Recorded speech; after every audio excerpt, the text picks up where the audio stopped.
There we go. Hello and welcome back to Rams Talk Podcast. We're here today after a pretty strong 2-0 win against Carlisle United away from home, and we'll do a little bit on the Papa John's Trophy. Is it even called that anymore? The EFL Trophy win on Tuesday as well. Before we get underway, obviously everyone knows the news about the wife of Josh Vickers, Laura Vickers, who's very sadly passed away, and the team had a lot of really heartfelt tributes to her. They held up the shirt, had the big picture at the end and everything like that, which was really, really lovely to see in such a horrible time. But yeah, just want to pay our tributes to Laura Vickers. May she rest in peace. And right, let's get on with the episode. Let's try and raise the mood a little bit, because that is a depressing start. But I've got three really lovely lads with me today to talk through all the Derby stuff, which is great. A couple of lads I haven't seen for a little while. First off, Adam Titley, how are you, pal? I'm good, mate. A lot better after a win, and it's a little bit more satisfactory when you go and travel so far away and you come away with a point. So I think the mood would have been pretty low if we'd have come away with a loss, but it feels a lot better and a lot more rewarding to come away with 3 points. Good man. And I'll ask Vic about this, because I know you definitely didn't drive, Adam. Vic, you had the pain of the 8-hour round trip yesterday. How are you doing? Have you recovered? No, I'm still tired from it, man. But you know what? The 3 points make it all worth it, don't they? So no, I agree. And last but certainly not least, Chris Matthews-Redwood. How are you, Chris? Hello, mate. I was thinking it, so I'll say it. Adam still don't look old enough to drive, does he? Bless him. So. Yeah, that is true. Right, let's get straight into it then and talk about the football. And there's only one man we can start on, and it's James Collins, the much maligned James Collins, the temporary enemy of Rams Talk Podcast at the start of this season. He hasn't had the best sort of time so far, but in the last 2 games, last 3 games, he's stepped up a lot, and he looks a much better player. I mean, Adam, I'll come to you first. Let's talk about the first goal first off, because ball goes down the line, Mendes Lang at the byline, cuts it back, and Collins. It's a fantastic finish. And when you consider he's not scored many open play goals in a while, he took it really, really well. Yeah, I think, like you said, there was an excellent finish, probably one of his best finishes for us since he's been with us, to be honest. That half volley into the ground and then back up into the net, I thought was superb, the technique on that. But I think we probably should have predicted it more. It was a perfect James Collins game, wasn't it? I think we have a couple of those this season, like Cambridge United away last season when he got a brace there. He gets another brace yesterday. It was the perfect James Collins game. A lot of it seemed to be balls into the box at his feet, and he was able to deal with that really well. And obviously he got his 2 goals and he took them brilliantly. And I think I agree. Yeah, I think he has stepped it up a bit. And I think that's probably to do with also some of the rotations in players in different positions. It might have complemented him a little bit more. Yeah, absolutely. And we'll definitely get onto that later on, especially the new boy as well. Vic, I mean, you look at Collins and he really looked low on confidence a few games ago. Yesterday, as we've said already, he took his first goal really well, hammered the penalty in off the bar. It's a really, really good pen.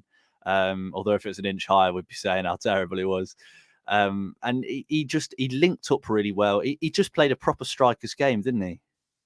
yeah, you could say that was probably the complete striker's performance from James Collins yesterday. If you listen very carefully, you might be able to hear the hype train rolling back in. The James Collins hype train is back. But no, honestly, like we've been saying, he's really improved over the last few games. It could be that the rotation in and out of the team might be benefiting him, keeping him more fresh as opposed to the onus always being on him. But yeah, he was fantastic yesterday. He didn't put a foot wrong. He was everywhere. He kept running even in the 90th minute, which is something we don't see Collins do that often.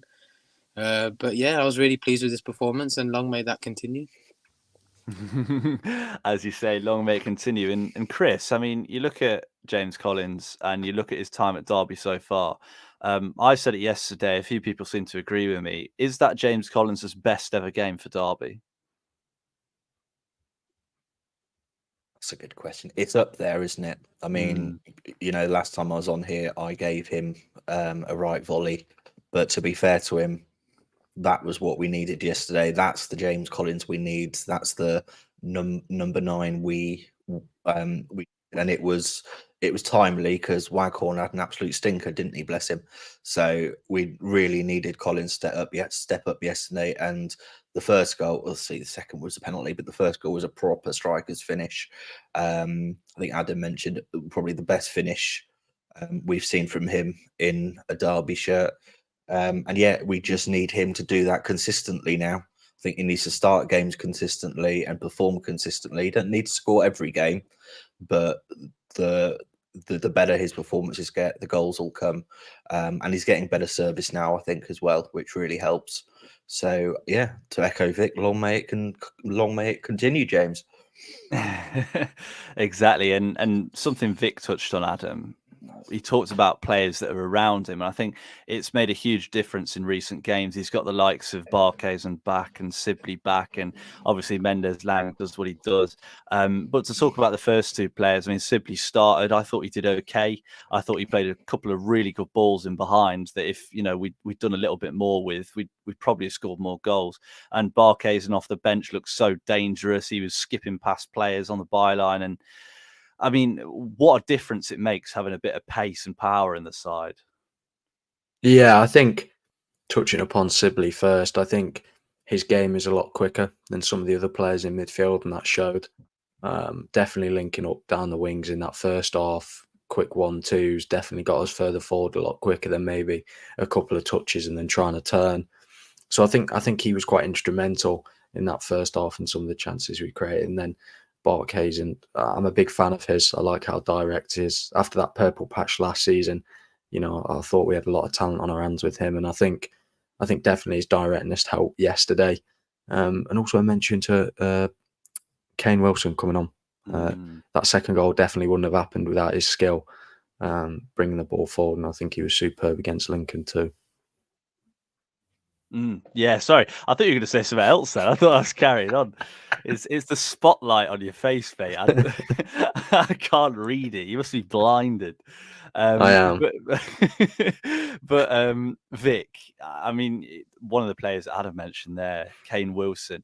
I mean, if we sort of take a look back quickly at Tuesday, he looked brilliant, didn't he? He combined so well with Barkhuizen down the right-hand side, played a big part in the first goal, and he's one of those players, I think, in his first couple of games, he looked really good on the ball, but he just looked a bit wobbly off it. He seems to have fixed that, and he looks the real deal, doesn't he?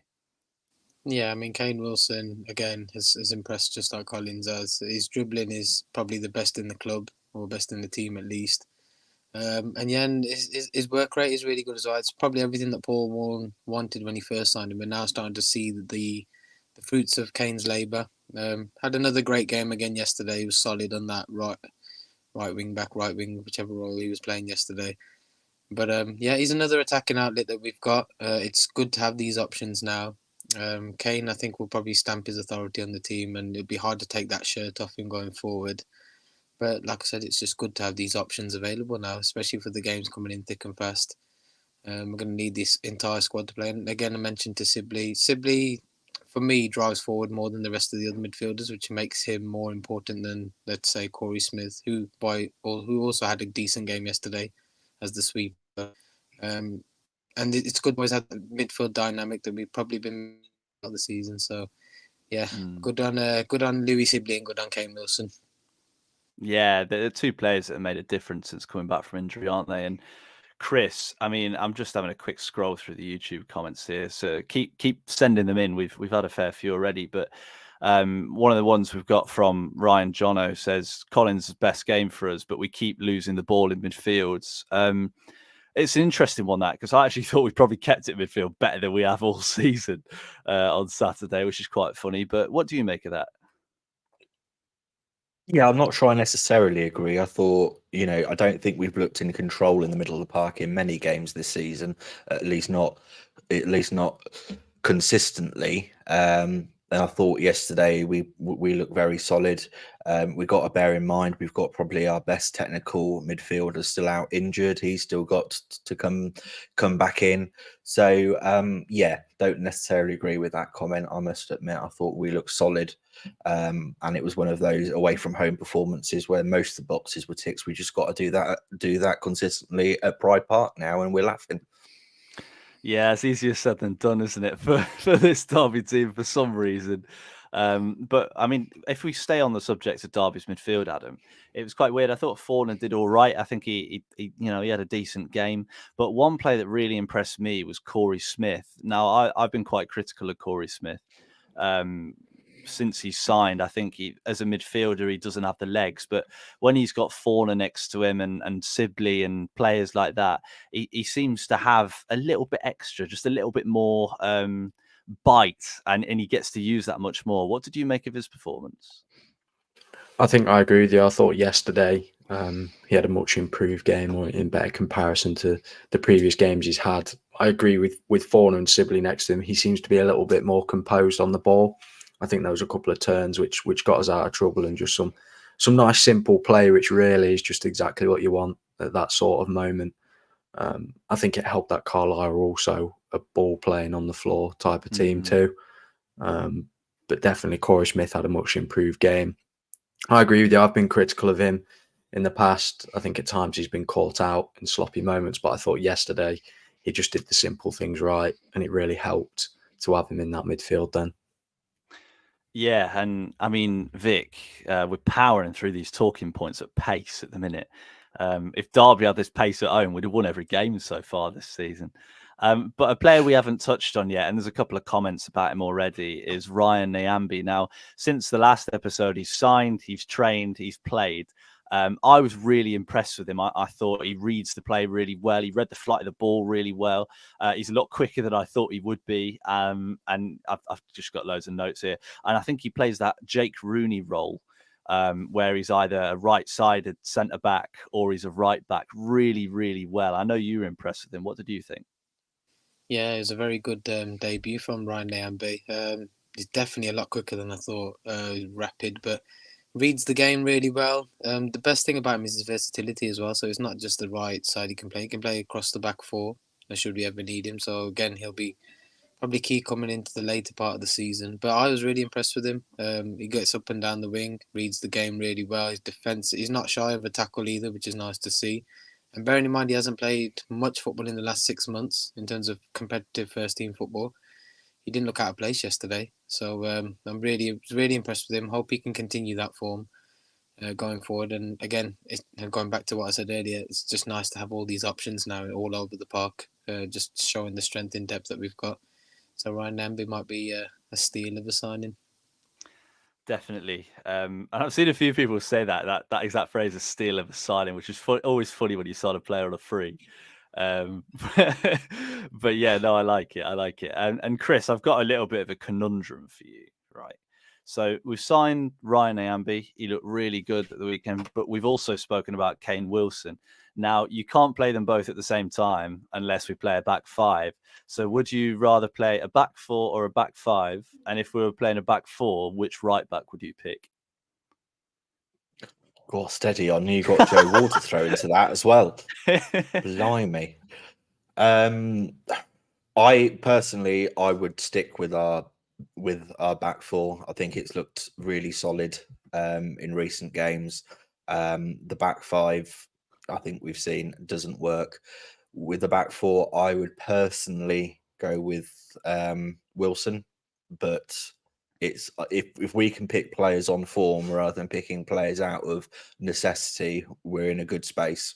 So at the moment, Wilson, but form counts.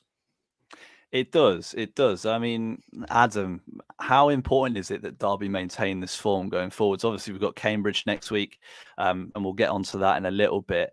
But we've won 2 games in a row, albeit one's in the EFL Trophy. But we've scored 4 goals, kept 2 clean sheets. We look really strong. The togetherness looks a lot better. I mean, if you go back a week, it was the end of the world, and now we look like a team that's in form.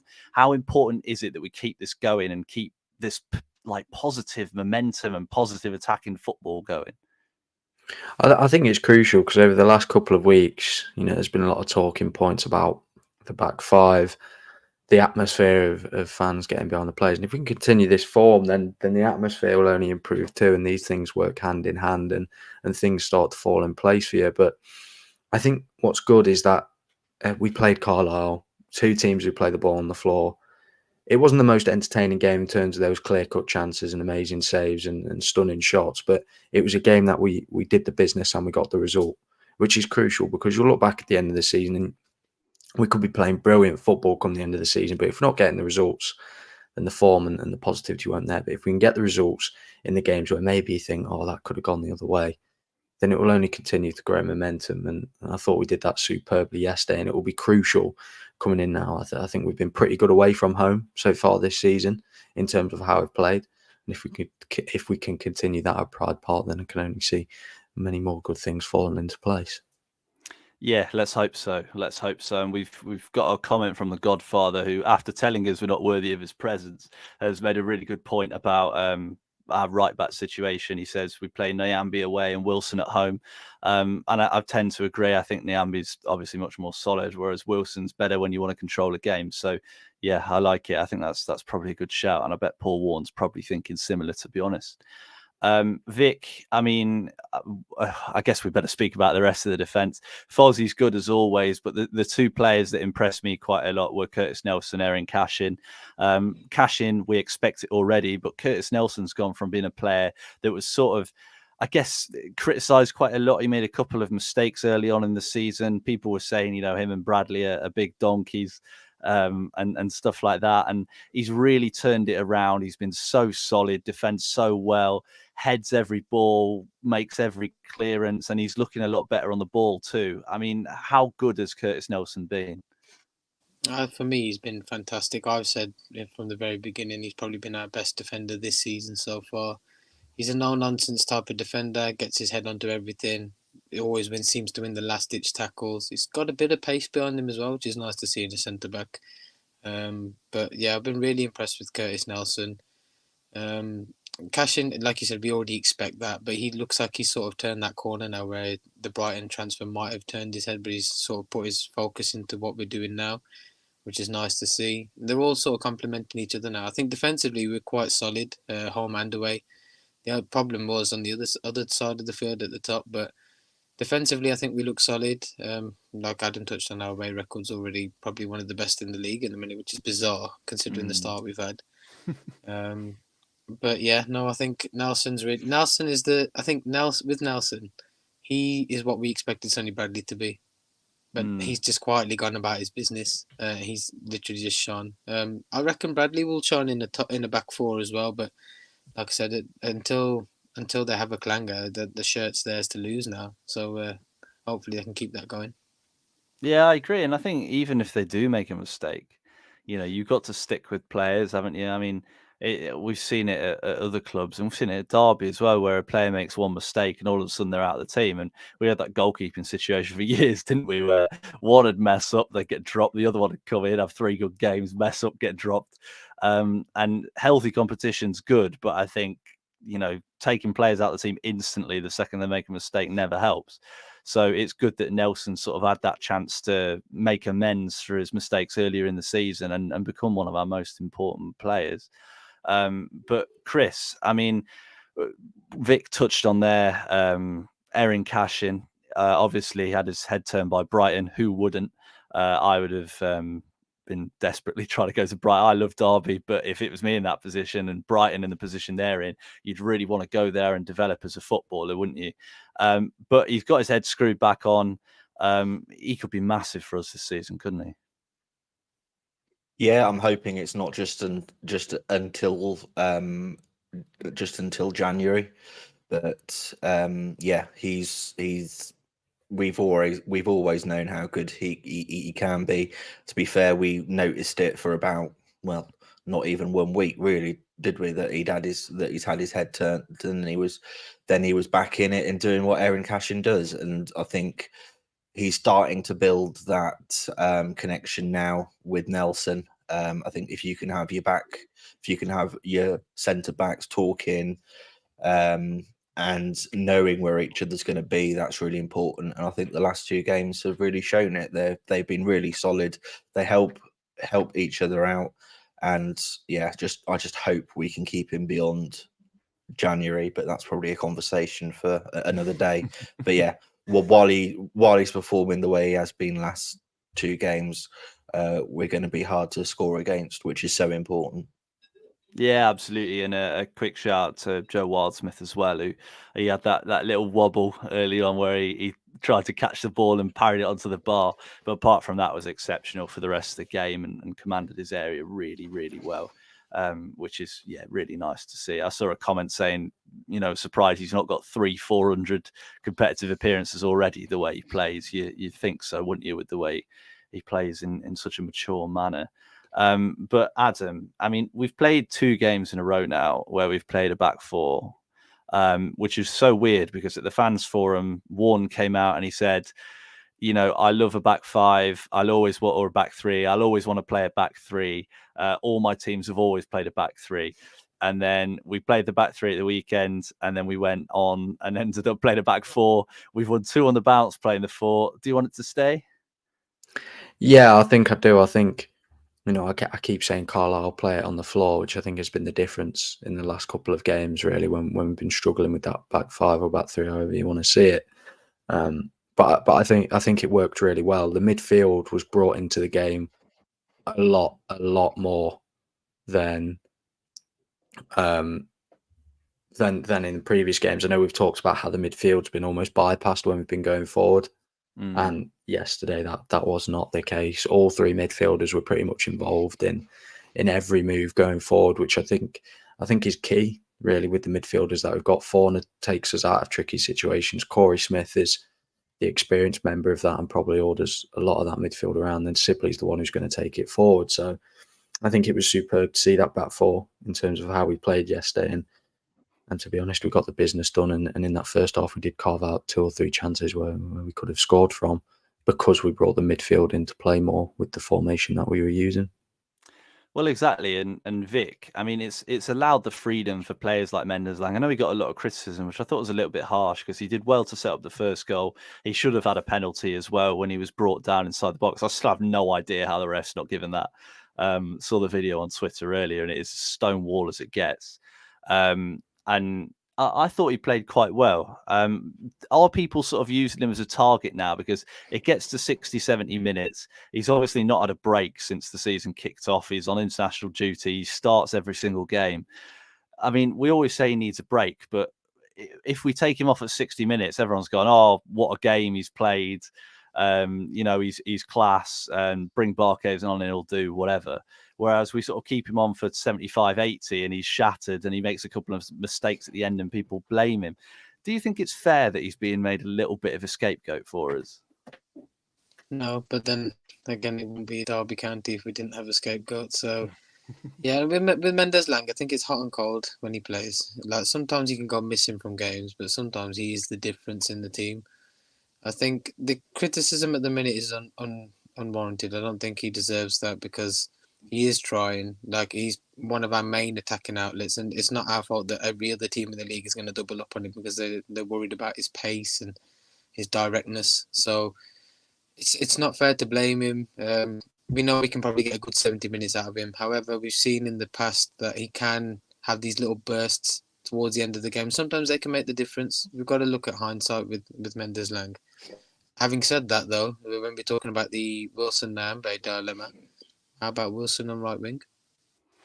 Could be worth trying. It's a good point. It is a really good point, and it was something I was thinking about when Chris was saying what he thought. To be honest, is we've got a couple of players. Wilson's great on the ball. We've got Joe Ward, obviously, to come back, and he's got a really good delivery on him.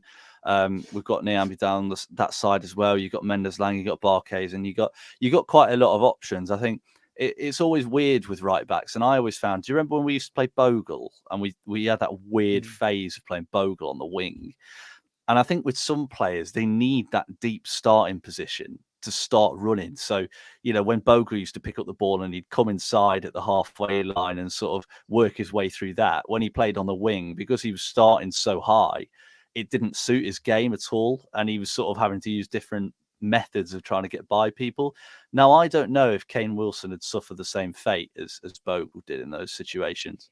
I mean, it feels funny talking about Bogle because we've just seen Sheffield United ship 8 goals. Poor bloke. But yeah, I don't know. It's a really good point, Vic. It is a really good point. And maybe you should tell Paul Warren next time you see him after an away game. let him know. He should make me assistant manager at this rate.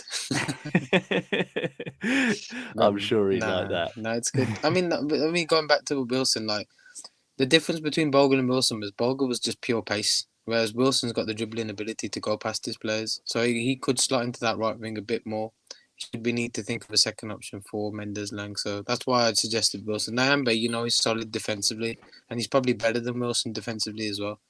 So that could work in the future. So just to put my 2 pence out there. No, I like it. It is interesting. And Chris, I guess we need to touch on this because it is a bit strange how many we've had. Elliot Embleton's the latest player to get ruled out. He got injured in training. John Jules injured in training. Liam Thompson injured in training. We've got Horahan with a muscle injury. Bird had to dive in late into a game and overstretched and ended up getting clattered. We seem to have a lot of players that are picking up muscle injuries, and it is very early in the season. What is that down to? How come we're having so many? Well, you saw how intense the Spanish pre-season training camp was, and I don't think it's any less intense most of the time during the week. You always know with Paul Warne, he wants his players to perform whenever they've got a pair of boots on. So I don't know. It might be a bit too intense in training, but I don't know. I'd rather have the injuries now than towards the end of the season. But who knows?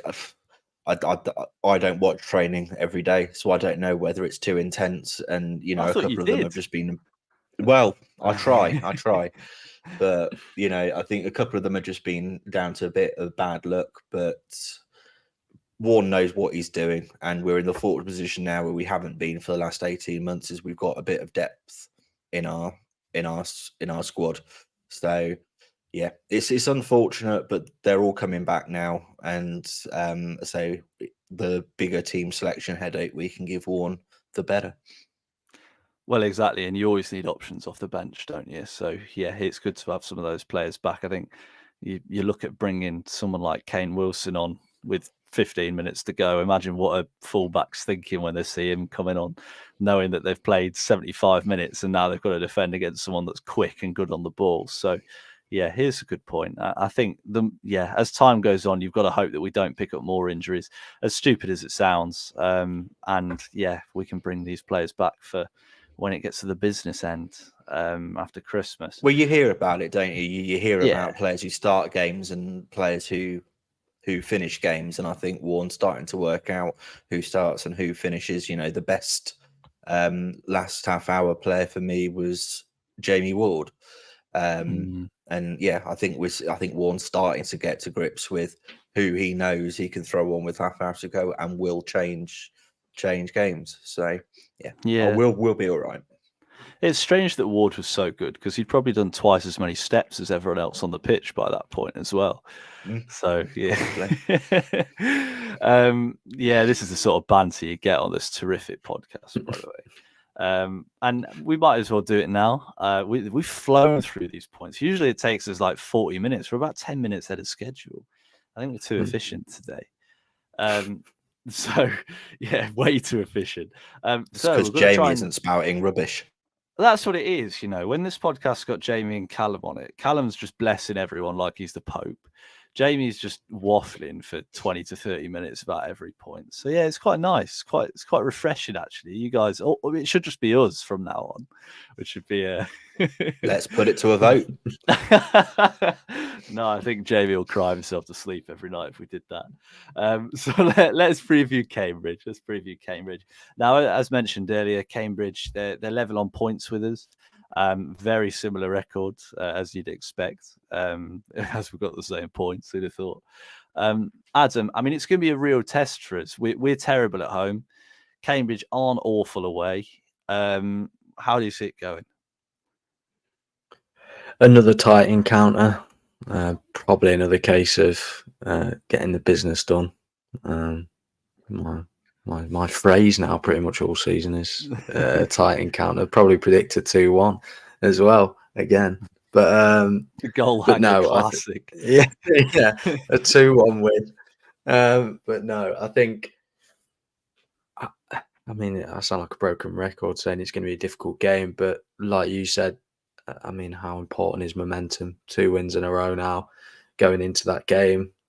People maybe start saying that the form's on the up, and hopefully that is true, and hopefully it generates a bit of an atmosphere. And if we can get that first goal, then I think the atmosphere lifts early on. I think we could probably see another game similar to Carlisle. I thought we limited Carlisle to pretty much nothing, really, except pot shots from 25, 30 yards, except when Plange rattled one off the post. That worried me. Yeah. Don't know where he pulled that from. Didn't do that for rubbish, us. wasn't he, as well? So I don't know where he was hiding that.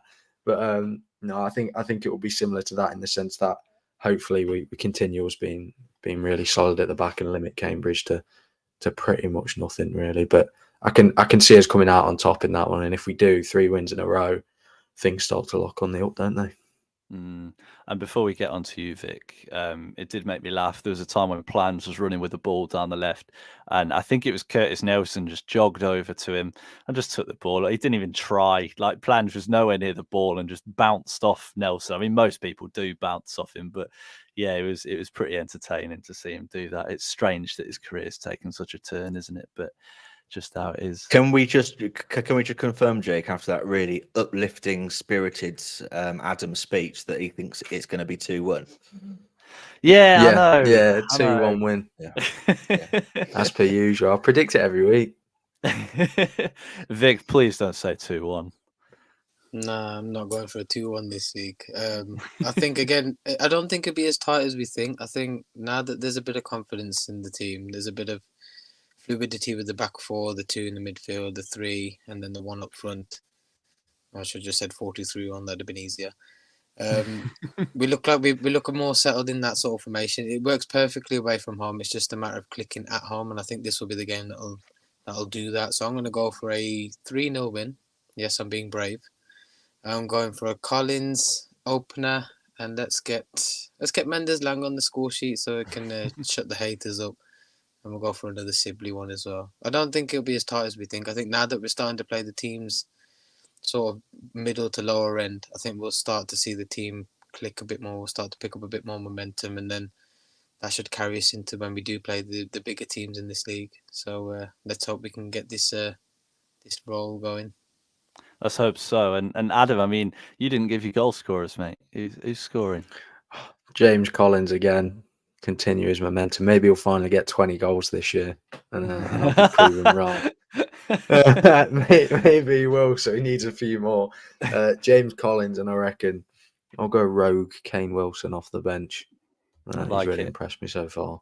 For context, I don't know if we've ever said this on the pod, the context behind the James Collins 20 goals. I've referenced it a few times. We did a preview show before a charity football game, and it was on Radio Derby, and myself and Adam were there. Jamie was there as well. And we did this big thing about Collins, and I was like, I'm not really sure he's the man. And Adam comes out and goes, he's definitely scoring 20 goals this season. And I think how many goals did he score after that? About 4 in his next 25 games. Yeah, it haunts me to this day. It's funny. It was funny. Chris, what's your prediction, mate? What are you thinking? I'm going to be a bit boring. I really want a clean sheet. I really want another clean sheet, and I'm going to go for 1-0. Goal scorer Waggy. Waghorn. Yeah, let's hope. I think he had a bit of a dodgy game, didn't he, Waghorn? So yeah, let's hope he can. He wasn't good, bless him. So next week he's going to turn it around. Hey, only Callum hands out the blessings around here, Chris.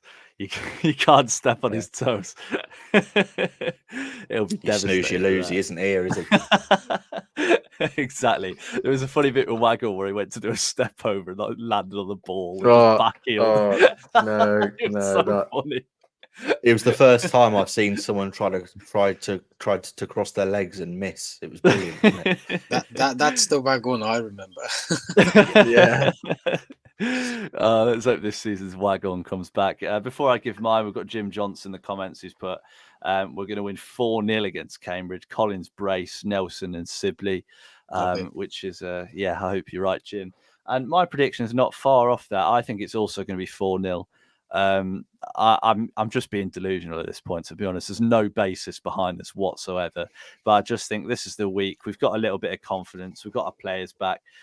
I think Barkhuizen's going to score. I think Collins is going to score. I think Waghorn's going to score. I think someone rogue's going to score as well. Someone that we don't expect whatsoever. I think Corey Smith's going to have a bounce off his edge from 3 yards, and he'll finally have another senior goal since that one against Man United.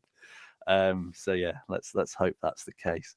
Now, thank you everyone for listening. We've got some really big news, I guess, to share on Monday. I know it's well annoying and we sound like we're sort of like trying to clickbait you. It is big news. We've just been told we genuinely can't say it till Monday. So if you listen to this before Monday, please check out our Twitter, or after Monday. You may have known from social media by now, but yeah. When you find out, you'll know we're so grateful for everything you've done, and we'll need your support again, please. But yeah, thank you so much for listening. It's been a real pleasure. It's a short episode this week. We've got through it so quickly. If you did enjoy, please do leave us a rating on anything you listen on. It does make actually a huge difference. We've noticed since people have been putting ratings in, we're getting a lot more listens and a lot more people getting involved. Part of this is about the community, and it's really good to see the community grow. And again, that sounds slightly egotistical because it's like, oh, we run this community, but it is really good to see a community of Derby fans coming together and talking about the football and making friends too. I've seen a couple of people that listen to the pod at games, and they're always really nice, and it's always good to have a chat. So yeah, keep doing that. If you're watching on YouTube, you can find all the stuff on Spotify and Apple Pods. If you're on Spotify or Apple Pods, you'll never guess, but you can find it all on YouTube. And you can see our lovely faces and see Adam getting blinded by his spotlight that is like pointing straight at his face. I don't know how you've done this. It's right in my eyes. And yeah, thank you very much for listening. Thank you very much for your support. We did try and do a thing where we copied that new podcast with Gary Lineker, Alan Shearer, and Micah Richards, Rest is Football, I think it's called. And they do a thing at the end where everyone goes goodbye from me, but they do it in order. We tried to do it last time. Jamie couldn't work out what order it was, so we're going to try again. It's going to go the way we go to speak. So thank you very much for listening. Goodbye from me. Goodbye from me. Goodbye from me. That is the cringiest thing I've ever seen. Say it! Oh, you had to ruin it. You had to ruin it. Oh, Thank you for listening, everyone. See you next week.